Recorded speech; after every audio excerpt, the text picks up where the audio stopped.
Here's one of the intellectual architects, or the intellectual architect of America First, at least as a brand, Steve Bannon, former White House chief of staff, who emerged sort of out of nowhere as one of the harshest critics, not just of the Israeli meddling campaign within the Trump White House, but of Israel itself, making some very revealing statements about the war and the ceasefire and why it had to take place. And I think this echoes my own understanding.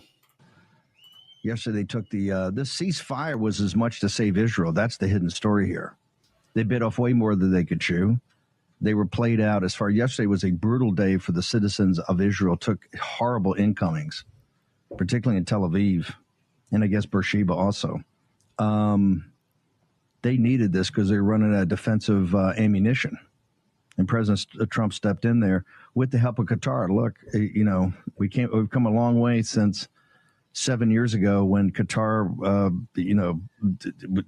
would not work with us on stopping the financing of Islamic terrorism, the financing of it. And they come a long way. They've stepped in the middle of the situation in Gaza, and they stepped in the middle here. And President Trump is going out of his way to praise them. And he's not going out of his way to praise Netanyahu's government, which I think is getting to be an issue. Yesterday. So, yeah, beyond the fact that Bannon was a co-founder of Breitbart, which, according to one of its early members, Jim Hoft, who now runs Gateway Pundit, was founded after a meeting with Netanyahu in 2007 in Jerusalem. And, there's a Breitbart article about that. Andrew Breitbart was a real neocon type.